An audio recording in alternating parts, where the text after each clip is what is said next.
Então, gente, eu vou falar rapidamente hoje sobre o Leonardo da Vinci, tá? O vídeo vai ficar não muito longo, porém, eu vou falar mais na sala de aula, tá? Só pra gente lembrar que o Leonardo da Vinci ele foi um dos maiores pintores do Renascimento, que é o movimento artístico que a gente está estudando. Só pra gente lembrar que Renascimento vem literalmente de renascer, tá? Renascer culturalmente, filosófico, literatura, pintura, artístico, arquitetura, ciência, isso tudo está englobando um movimento que acomete todas essas partes. Então, vamos lá, o movimento cultural artístico que nasceu em Florença, na Itália, tá? No século XV e depois se estendeu durante... Então, nasceu no XIV, se estendeu por XV e XVI. Só para lembrar, para outras regiões da Europa, o termo Renascimento refere-se à cultura clássica dos ideais greco-romanos, tá? Leonardo da Vinci, quem foi esse cara? Ele era considerado um dos maiores expoentes do Renascimento, porque ele pintava bem, na verdade eu não conheço nenhuma escultura dele, eu acho. Boa. Na verdade, ele além de filósofo, matemático, engenheiro, arquiteto, desenhista, pintor, ele era muitas coisas. Era um cara que pesquisava tudo. A partir do estudo de fenômenos da natureza, ele detalhava e construía seus protótipos. O que isso quer dizer? Ele, por exemplo, queria estudar para tentar fazer uma máquina que voasse. Então, ele dissecava os pássaros para ele poder entender o funcionamento da asa para poder pensar em como criar esse objeto, né? Para aprofundar suas pesquisas, projetar aparatos que hoje corresponderiam ao paraquedas, helicóptero e alguns exemplos. Eu vou dar alguns exemplos desde então, tá? Vou listar algumas coisas que ele inventou. Brincadeira, pessoal, isso aqui não está, tá? Botei isso aqui de zoação, pelo amor de Deus. Antes que vocês achem que seja isso. Primeiro, paraquedas. A primeira ideia de paraquedas vem do Da Vinci. Ele faz em forma de pirâmide, né? Eu vou mostrar a foto para vocês depois, em 4 faces. E aí ele pesaria, no meio ficaria a pessoa, e no meio dessa pirâmide teria um furo, que é o que dá equilíbrio melhor fisicamente falando. Isso aí deixa para o professor de matemática e física para ajudar vocês, mas eu vou mostrar para vocês entenderem. Tá? O paraquedas em questão tem formato cônico e um sistema de armações de madeira para reforço, que serviria também como ponto de apoio para o paraquedas. Tá? Esse é o problema aparente e era uma escala maior. Provável é que a parte mole do paraquedas não fosse grande o bastante para dar sustentação a um ser humano no ar.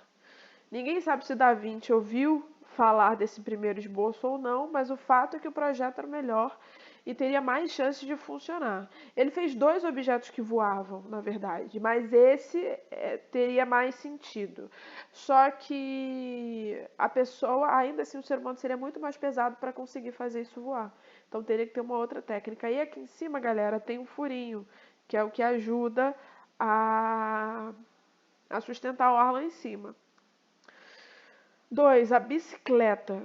Então, eu acabei não colocando nada escrito na bicicleta, mas depois eu vou mostrar para vocês que ele tem, acho que mais de 8.000 códices, que são caderninhos onde ele anotou e projetou tudo que ele queria. Coisas que nem saíram do papel, né, que só ficaram no papel e que... O que eu estou mostrando para vocês é porque teve uma exposição em São Paulo, se eu não me engano, ou em outros lugares, que mostrava protótipos das ideias do Da Vinci, tá?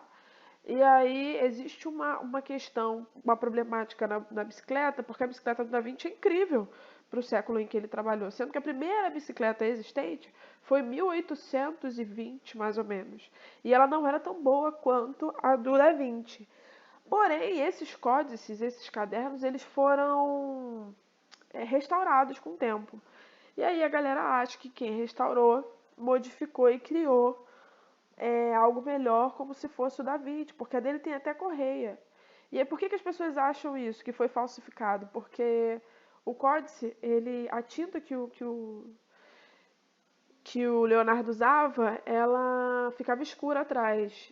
E justamente nada que fala sobre a bicicleta, não tem mancha alguma atrás. Então, existe uma especulação de que algumas coisas poderiam ter sido acrescentadas por quem restaurou, tá? Escafandro. O que é escafandro? Deixa eu molhar aqui para vocês. Na verdade, ele criou inteligentemente pensando o seguinte: ele foi para Veneza, e Veneza ela estava perdendo seu espaço no Mediterrâneo para o Império Otomano. E aí o Da Vinci pensou em como que ele conseguiria é, fazer alguma coisa para ajudar a Veneza para que eles atacassem o outro império por baixo da água, na verdade. E aí ele cria o escafandro, que é exatamente isso aqui, tá vendo? Essa roupa, que tá vendo essas duas paradinhas aqui? Então, essas duas paradinhas, esses dois canos, eles ficariam em cima, na superfície da água. Então você pode respirar tranquilamente, que o ar entra e solta, sem maiores dificuldades.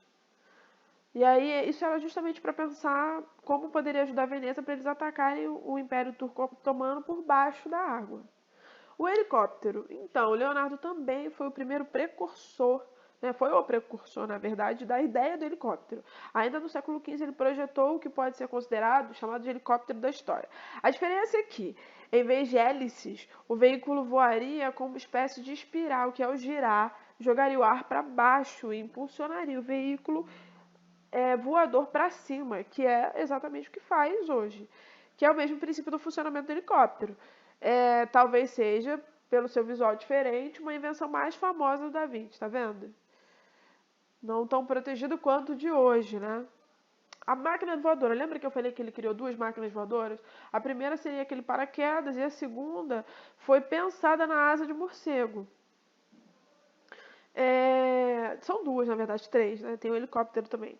Deixa eu ver se é essa mesma. É pensada na asa de morcego. Ele estudou, né, a anatomia do morcego para conseguir pensar em como isso voaria. Mas ele sabia também, gente, que era impossível um ser humano bater esse objeto na quantidade de vezes que o morcego bate para poder voar. Então ele sabia que algumas coisas fracassariam, mas que era um pontapé inicial, né?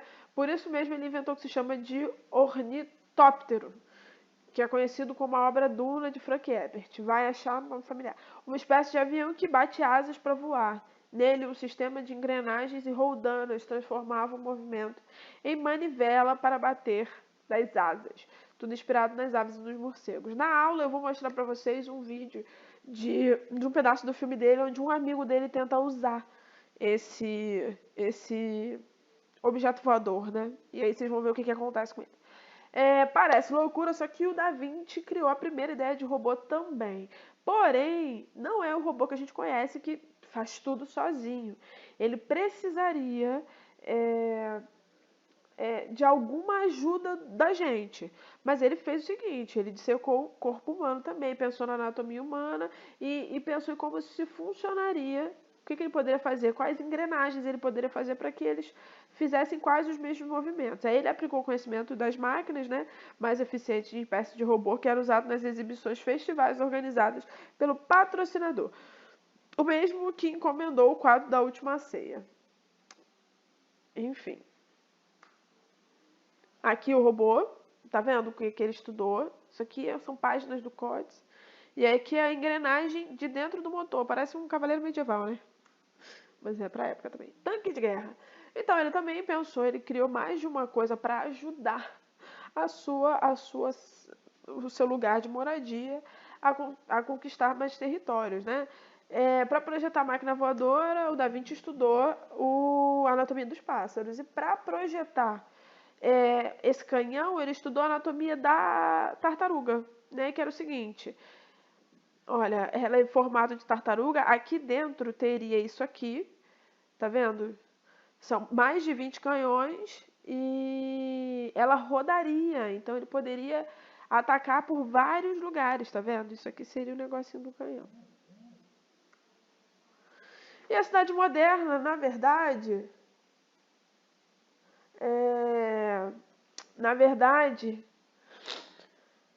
a cidade moderna era porque ele tentou projetar alguns desenhos da cidade de Milão, porque ela não tinha saneamento básico, elas eram muito sujas, né? Um século antes a gente teve a peste bubônica, que foi era uma doença que dava através da pulga, do rato, e aí eles não tinham um processo muito direito de saneamento básico, sistema de esgoto, e aí ele pensou de forma hidráulica em como fazer esse movimento de água limpa, e aí a gente tem a cidade projetada aqui, tá vendo? É isso, meu povo. Tudo que vimos são os manuscritos do Davi chamado Códice. Acho que tem mais de 8.000 códices do Da Vinci hoje, tá? Durante o Renascimento, algumas técnicas artistas foram inovadas e aperfeiçoadas pelo Da Vinci também. Então, esse momento do século XV do Renascimento é um momento de criações o tempo inteiro. E ele é um dos caras que mais criou. Inclusive, ele ajudou a criar o esfumato pela Mona Lisa, que eu já falei pra vocês, lembra? Que é esse esfumatozinho. Durante o Renascimento, o pensamento científico racional foi aplicado em várias áreas. Essa busca também teve pelo planejamento do Da Vinci. Aqui é só pra gente ter uma... de onde vocês, para vocês pegarem, de onde eu tirei as informações. Nossa, às vezes eu canso de falar, galera. É isso, meu povo.